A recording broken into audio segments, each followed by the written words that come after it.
Basic है, कृष्ण जी ही भगवान है और नहीं, यही बेसिक है। अच्छा 2 + 3 5 नहीं आता आपको, सॉरी।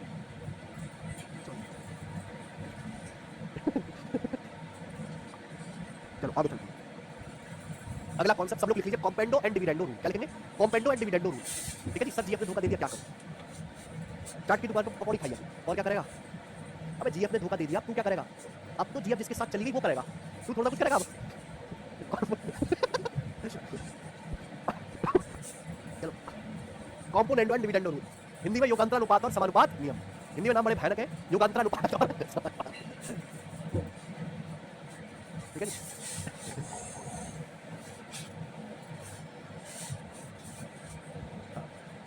कॉम्पेंडो एंड डिविडेंडो रूल, युगांतरानुपात और समानुपात नियम। अच्छे से समझिए मेरे प्यारे भाई, प्लीज हाथ जोड़ के रिक्वेस्ट है, अच्छे से समझिए। ठीक है, इस पे ध्यान मत दीजिए मेरे प्यारे भैया, इस पे ध्यान रखिए। ठीक है जी। मान लीजिए कि दो फ्रैक्शन आपस में बराबर, दो फ्रैक्शन क्या है आपस में बराबर। अच्छे समझो, दो फ्रैक्शन आपस में, देखो ये चार संख्या ए बी सी डी, चारों संख्याएं अलग अलग, ए बी सी डी चारों संख्या क्या है अलग अलग, लेकिन इनका रेशियो सेम है, ए बटे बी बराबर सी बटे डी, है ना। तो ये दो फ्रैक्शन बन गई, ए बटा बी और सी बटा डी। ये दोनों फ्रैक्शन आपस में क्या है बराबर। अगर दो फ्रैक्शन आपस में बराबर है तो जैसा एक्शन लेफ्ट साइड में किया जा रहा है अगर वैसा ही राइट साइड में किया जाए तो भी बराबर ही रहेगा, है कि नहीं सचिन? यानी कि अगर आप लेफ्ट साइड में अंश प्लस हर कर दो a प्लस बी, तो राइट साइड में भी आपको अंश प्लस हर करना होगा c प्लस डी अपॉन में। नीचे भी अगर आप a माइनस बी कर दो अंश माइनस हर, तो राइट साइड में भी आपको सेम करना पड़ेगा अंश माइनस हर c माइनस डी। ये जो नियम ये कहलाता है कॉम्पेंडो डिविडेंडो नियम। अगर a बटे b बराबर c बटे डी है तो a plus b upon a minus b बराबर c plus d upon c minus d होगा। देख रहे जैसा लेफ्ट साइड में लिखा बिल्कुल डिट्टो राइट साइड में। ये कोई आसमान से प्रकट नहीं हो गया भभूति खा के, क्या सुनिएगा, a बटे b बराबर है c बटे डी। अगर प्यारे दोस्तों दोनों तरफ एक जोड़ दिया जाए तो कोई परेशानी? अगर हम दोनों तरफ एक जोड़ दें बच्चों तो कोई परेशानी है क्या? ऐसा चिंता क्या? नहीं, एक जोड़ देते तो एक जोड़ने से क्या होगा, a प्लस बी बटे बी बराबर हो जाएगा c प्लस डी अपॉन, कोई दिक्कत? कोई आंसर ले लेंगे ना, a plus b upon b c plus d upon d. अच्छा क्या दिया हुआ, a बटे बी बराबर c बटे, अगर हम दोनों तरफ एक घटा दें तो कोई परेशानी? अभी a बटे बी माइनस वन बराबर c बटे डी भी माइनस वन, है ना, दोनों तरफ से घटा दी। इधर आंसर लीजिए क्या आएगा, b एलसीएम आएगा ऊपर a माइनस बी बटे बी, a माइनस बी बटे बी बराबर क्या आ जाएगा, c माइनस डी बटे, कोई दिक्कत? ये आ जाएगा प्लस वन किया माइनस वन किया, ये दोनों चीजें बराबर है। अगर मैं इनको डिवाइड करूं, इसको भी, अगर मैं इसको भी और इसको भी डिवाइड करूं तो डिवाइड करने से क्या होगा, b से b कट जाएगा, d से d कट जाएगा, क्या बचेगा, सेम क्या बचेगा प्यारे दोस्तों बताओ, क्या बचेगा, a plus b upon a minus b बराबर क्या बचेगा, c plus d upon c minus, और यही कॉम्पेंडो डिविडेंडो रूल है। तो मेरे आई बात समझ, कोई दिक्कत? आप बोलोगे नहीं सर कोई दिक्कत, सही है ना बच्चे, आयुषी बेसिक मिल गया।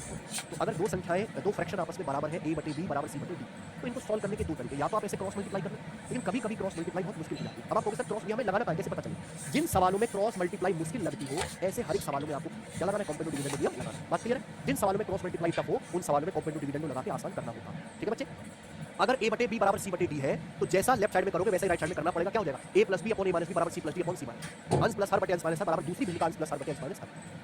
मैं बार बार एक ही चीज कह रहा हूं, सेम एक्शन है ना, जरूरी कैसी करे भाई, अगर a बटे बी सी बाई डी के बराबर है, अगर a बटे बी सी बाई डी के बराबर है, इसके बराबर है, a by b c by d के बराबर, ठीक है, तो जैसा एक्शन लेफ्ट साइड में करो वैसा राइट साइड में करने पर भी बराबर रहेगा। आप देखो आपने a को नीचे चढ़ा, उधर भी आपको c को नीचे क्या कर दिया आपने, अंश माइनस a माइनस b कर दिया, तो राइट साइड में भी आपको वही करना है, c माइनस, अभी भी क्या रहेगा ये बराबर ही। समझ रहे प्यारे बच्चों? आप बोलोगे हाँ जी सर अच्छे तरीके से, यानी कि ये भी कॉम्पेंडो डिविडेंडो है और ये भी कॉम्पेंडो डिविडेंडो, समझ कुछ भी अलग नहीं है, समझ रहे बच्चों?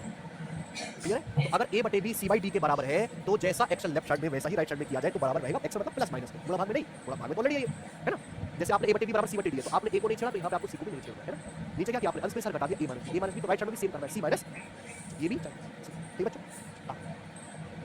अगला कॉन्सेप्ट प्यारे बच्चे, अगला सचिन, अगला कॉन्सेप्ट देखो इससे ज्यादा इंपॉर्टेंट है जो मैं लिखने वाला हूँ, और यही नहीं अलजेब्रा चैप्टर में भी, ट्रिग्नोमेट्री में भी बहुत इस्तेमाल होता है।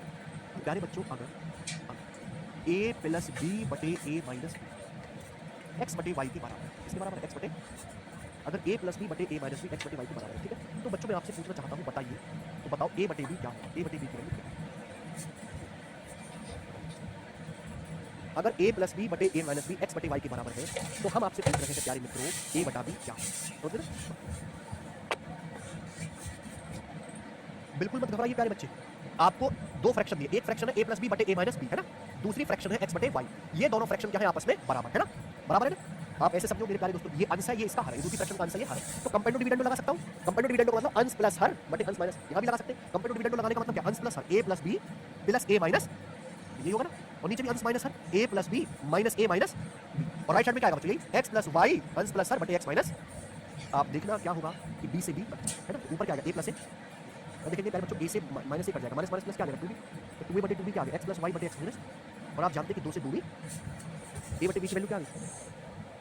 प्यारे मित्रों, a बटे b की वैल्यू आ गई, याद कर लीजिए अपने कलेजे से, याद है a बटे b की वैल्यू आ गई x प्लस वाई बटे x माइनस वाई। a बटे b की वैल्यू आ गई x प्लस वाई बटे x माइनस, लिख लीजिए। Very very very very very very very very है ना बच्चे? प्यारे भाई, अगर a प्लस बी बटे a माइनस बी एक्स बटे वाई है, अगर a प्लस बी बटे a माइनस बी एक्स बटे वाई है, ठीक है बच्चे, तो a बाई बी की जो वैल्यू होगी वो क्या आएगी? x प्लस वाई बटे x माइनस वाई आएगी, ठीक है बच्चे? ध्यान सुनना, क्या चीज़ इसमें? दो संख्याओं को जोड़ा गया है, ऊपर क्या है? दो संख्याओं को जोड़ा, a b को जोड़ा, a b को घटाया, x प्लस वाई, तो उन्हीं संख्याओं a से b का रेशियो क्या आ जाएगा? x प्लस वाई बटे x माइनस। एक बार फिर से रिपीट करके देख लीजिएगा, है ना? अब जैसे मैं आपसे सवाल पूछ लेता हूँ, एग्जाम्पल बताओ कि ये आ जाता है कि यदि a प्लस बी बटे a माइनस बी बराबर 11 बटे 4, क्या है 11 बटे 4 लेते 19 बटे 7, है ना? तो आपसे पूछ रहा हूँ a बटे b क्या होगा?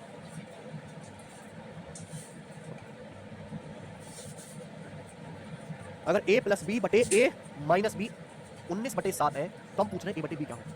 अभी मैंने कॉन्सेप्ट समझाया कि कहीं भी लिखा मिलेगा, दो संख्याओं का सम बटे दो संख्याओं का डिफरेंस, ये ना, a प्लस बी बटे a माइनस बी 19 बटे 7, तो a बटे b कितना आएगा? a बटे b आएगा 19 प्लस 7 बटे 19 माइनस, यानी कि 26 बटे 12, 2 से काट लेंगे 13 बटे 6। a बटे b का रेशियो कितना आएगा? 13 बटा 6। यस ललन मेहरा जी, अगर आपको इस स्लाइड में लिखा हुआ सारा कॉम्पोनेंट डिविडेंडों का कॉन्सेप्ट समझ में आ गया है तो कमेंट में यस लिख दो, यस सर। अगर है ना, तो देखिए दो अलग अलग है, ये अलग है, ये अलग है मेरे भाई ना, है तो सेम बात, लेकिन इस्तेमाल आपको अलग तरीके से करना है। a बटे b बराबर c बटे d है, तो जैसा लेफ्ट साइड में वैसे राइट साइड में a प्लस b बटे a माइनस b बराबर c plus d upon c minus, ये कॉम्पोनेंट डिविडेंडो रूल, ये है कॉम्पोनेंट डिविडेंडो रूल का एप्लीकेशन, है ना, कॉम्पोनेंट डिविडेंडो रूल का इस्तेमाल, ठीक बच्चे? समझ में आ गई ये बात अच्छी तरीके से? चली जा रही है, बताओ। यदि 7a प्लस 3b बटे 7a माइनस 3b 11 बटे 5 है, तो मैं आपसे पूछ रहा हूँ a बटे b का क्या है? एक तो तरीका है प्यारे बच्चों कि आप ऐसे क्रॉस मल्टीप्लाई कर लो जैसे आप बचपन से करते हैं, आंसर आएगा, है कि नहीं बच्चे? लेकिन मैंने अभी आपको समझ को भी बहुत सारे बच्चे गलती करेंगे कि दो संख्याओं, ये दो संख्याएं हैं 7 और 3, क्या दो संख्याएं 7 और 3, दो संख्याओं को जोड़ा गया है, नीचे दोनों ही संख्याओं को घटाया गया, इनका रेशियो कितना? 11 बटे 5। तो आप डायरेक्ट मेरे प्यारे भाई इन दोनों संख्याओं का रेशियो यानी कि 7 से 3b का रेशियो निकाल सकते हो आसानी से, आगे ना समझे? 7 से 3b का रेशियो होगा 11 प्लस 5 बटे 11 माइनस, आगे ना बात समझे? एक ही जगह 7 है, b की जगह क्या है? 3b, इसलिए यहाँ बच्चे गलती करेंगे। तो 7 बटे 3b बराबर आ गया 11 प्लस 5 16 और 11 माइनस 5 6, 3 से 6 दो बार कट गया, 2 से 16 8 बार, ठीक है ना? तो a बटे b आ जाएगा 7 नीचे 8 बटे, ये a से b का रेशियो विदाउट। सबको मेरी बात समझ में आ गई है?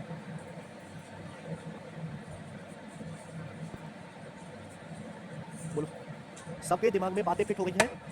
ठीक है ना? चलिए प्यारे दोस्तों बताओ क्या आंसर हुआ इस सवाल का? यदि m plus n ratio m minus n 7 ratio 3 है, तो पूछ रहा हूँ m cube plus n cube ratio m cube minus n cube क्या है? ठीक है जी, बताओ।